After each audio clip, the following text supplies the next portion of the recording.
오늘은 대한민국의 대통령 문재인이 현충일 주도사에서 김은봉을 조항한 그 내용을 가지고 방송을 하고자 합니다. 우리 일제시대 때 이 독립운동사, 특히 무장 항일투쟁사에서는 가장 빛나는 대표적인 인물 중에 한 사람인 것은 분명합니다. 그런데 지금 우리 문재인 대통령께서 착각을 하고 계신다는 생각이 든단 말이에요. 그러니까 어디까지나 이 일제 식민지하에서의 상황하고 그 다음에 대한민국이 건국이 되고 난 뒤 상황이 확연히 다를 텐데, 6.25 전쟁에 참전한 참전 용사들이 유공자의 형태로 이 혜택을 받는 사람들이 10만 명 이상 살아있는데 어떻게 그 신성한 현충원에서 이런 망언을 할 수 있단 말입니까? 문재인의 정서 속에는 독립군 정서가 있는 것 같아요. 가짜 독립군이죠. 본인의 선조도 독립군인 적도 없고, 본인이 태어났을 때는 이 한국 전쟁 중이니까 뭐 독립이 이미 돼 있는 상태고, 그런데 이제 어떻게 이제 독립군 정서를 가지게 됐느냐, 뭐 그거는 뭐 나중에 언급을 하기로 하고요. 어쨌건 지금 북한 쪽이 각각 미군정과 소군정 3년을 거치고 나서 그냥 이 통일국가로 바로 서기가 되었더라면은 사실 상관이 없죠. 통일국가인 상태에서 사실 일제시대 때 뭐 좌파건 우파건 상관없이 항일 무장 독립투쟁을 한 사람은 같은 무게로 역사적인 평가를 받아야 된다고 생각합니다. 그러나 남과 북이 1948년에 단독 정권이 수립이 되고, 여기에 또 이 치명적인 것은 1950년 6월 25일에 한국전쟁이 발발을 하잖아요. 그리고 3년간 지속되었던 그 한국전쟁, 이 종전이 된 게 아닙니다. 지금 휴전 상태인 거예요. 정전체제거든요.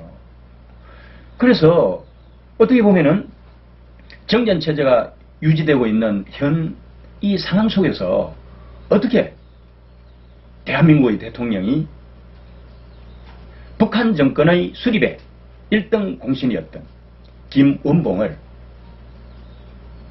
추앙하는 그런 발언을 할 수 있단 말입니까? 그 어열단을 조직했을 거예요. 그러면은 그때 나이가 21살, 1898년생이니까요. 아주 젊은 나이에, 요즘으로 치면은 뭐, 이런 거죠. 상황에서 되게 이제, 이야기를 하기로 비적단이다, 테러리스트들이다, 이렇게들 이야기하는데, 어쨌든 그런 열악한 상황 속에서, 의용대를 조직한 것만 해도 가상한 거고, 조선 총독부를 폭파하려고 하는 그런 미수에 끝나지만 그런 계획을 가진 것도 대단한 거죠. 그 젊은 나이에. 시도 자체가 참 대단한 시도였고, 또 얼마 안 있어서 1924년부터 27년까지가 아마 중국이 국민당과 공산당이 국공합작을 하게 될 텐데요. 그러니까 그 기간 중에 1926년에 아마 순원이 손문 선생이 이제 이 국공합작 시기에 양측의 민족 지도자로서 항포군관학교를 설립을 하잖아요. 거기에 교장이 장제석입니다. 장제석고요. 그 다음에 이제 이 주얼레 아시죠? 주얼라이가 거기에 이제 부교장을 했습니다. 그러니까 그때는 이제 이 국공합작하던 좌우연합 정권이었으니까 함께 섞여 있었던 거죠. 손문을 중심으로 해서. 그때 당시에 이제 김은봉이 항포군관학교에서 정식으로 장교로서 훈련을 받죠. 물론 졸업을 한 건 아닙니다. 배울 거는 웬만하게 다 배우고, 더 이상 시간이 없다 해가지고, 조선 의용대를 조직을 합니다. 하고 나중에 이제 또 뭐, 이 조선민족혁명단인가요? 뭐 그런 것도 30년대에 막 만들고 되게 뭐 의욕적으로 했어요. 어쨌건 아나키스트로서 아니면은 사회주의자로서 뭐 그 당시에 뭐 막스 레니니즘이라는 게 뭐 얼마나 와닿았겠어, 이런 사람들한테. 그냥 요즘식으로 하니까 사회주의자고 아나키스트들이고. 근데 이제 좋게 보면은 범민족주의자 계열이에요. 나쁘게 보면 세부적으로 분류를 하면 그렇다는 이야기고. 그렇게 해가지고 공식적으로 이제 움직인 게 아마도 조선 의용대를 이끌고, 사실 그 그룹의 다수는 이 김두봉한테 넘기고, 소수를 이끌고, 그 당시 1941년인가요? 40년인가? 그때 이제 김구가 국민당의 장제서 지원을 받아가지고 임시정부를 충칭해 살림을 트게 되는데요. 재정적인 지원을 상당히 받았습니다. 김구가 주석으로서 장제스 국민당 정부 총통의 재정적 지원을 많이 받아서 상하이에 비해서는 충칭 시절이 상당히 그 안정된 구조로 갔었는데요. 이때 더 국공합작이잖아요. 그러니까 이제 1937년부터 45년까지 말하자면은 항일투쟁을 기치로 내세워서 국민당과 공산당이 또 합작을 하거든요. 그것을 2차 국공합작이라고 하는데, 그래서 그 시기였기 때문에 자연스럽게 좌와 우가 하나가 되는, 그래서 이 충청에 있었던 1941년부터 45년까지 있었던 대한민국 임시정부는 좌우 연합 정권으로 보시면 됩니다. 그래서 이제 우파도 있고 중도파도 있고 좌파도 있고 뭐 다 섞여 있었어요. 그래서 자연스럽게 김원봉의 칼라는 제가 볼 때는 한 중자 정도 되는 것 같아요. 한국으로 치면은 뭐 여운형이나 조소환과 같은 중자 그룹, 김규식 뭐 이런 정도 비슷한 그런 이제 성향의 그런 그 민족 지도자들이었는데, 어쨌든 이번에 이제 온몸으로 무장 항일 투쟁을 했다는 측면에서 보면은 이제 그 문관보다는 이제 무관이었다고 볼 수 있고, 그래서 나중에 상해 임시정부에 합류를 하게 됩니다. 그래서 이제 그 상해 임시정부에 이제 이 강복군이 결성이 되는데 제2지대로 이제 소속이 돼가지고 제2지대장을 하게 되죠. 그때 뭐 데리고 온 부하들이 숫자는 얼마 안 됩니다. 기백명 될 거예요.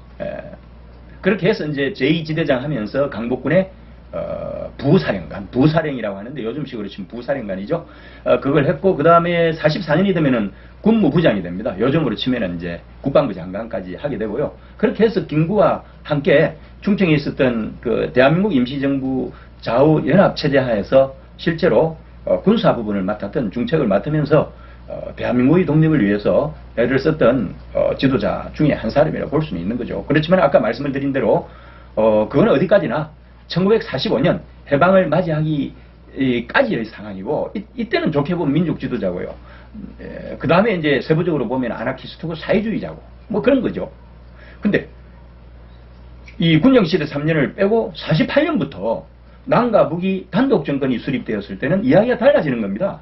어쨌든 각자가 민주주의와 공산주의 이데올로기로 미국과 소련의 지원을 받으면서 어떻게 보면은 2차 대전 이후에 냉전의 축소판으로서 그 지도가 대한민국 땅에 그려졌잖아요. 그렇게 되면서 또 일종의 뭐 미중 대리전으로 확전이 된 거긴 하지만은 1950년 동족상잔이 일어나잖아요. 여기에서 그 당시 장관급 고위 인사를 했던 김원봉을 어떻게 현충일 추념사에서 칭송을 합니까? 그것도 대통령이라는 사람이 정말 망언이죠. 앞으로 아껴뒀다가 통일 대한민국 시대에 그런 칭송을 해도 괜찮을 텐데 너무 서두른 감이 없지 않아 있다고 생각하고요. 이분이 아마도 독립군 콤플렉스가 많아서 그런 것 같아요. 왜냐하면 자기 아버지가 일제시대 때 친일 부역분자란 말이에요. 그러니까 일제시대 때 적극적인 친일 분자 그룹이 총독부가 지배하던 중앙정부나 지방정부에 공무원을 한 사람들이 사실은 적극적인 친일한 사람이라고 분류를 할 수밖에 없는 구조잖아요. 그러니까 그런 아버지의 그런 경력 때문에 아마 이 독립군 콤플렉스가 있어가지고 이것을 애써 감추고 위장하기 위해서 더 독립군 틱하게, 아니면은 정말 이 독립군의 보호자로서 지도자로서 나선 게 아닌가. 그렇지만은 국가의 역사도 그렇지만은 한 개인의 역사도 그렇게 감춘다고 감춰집니까? 그렇지 않습니까? 역사 앞에 좀 더 당당하고 떳떳한 대통령이 되었으면 좋겠습니다. 감사합니다. 네.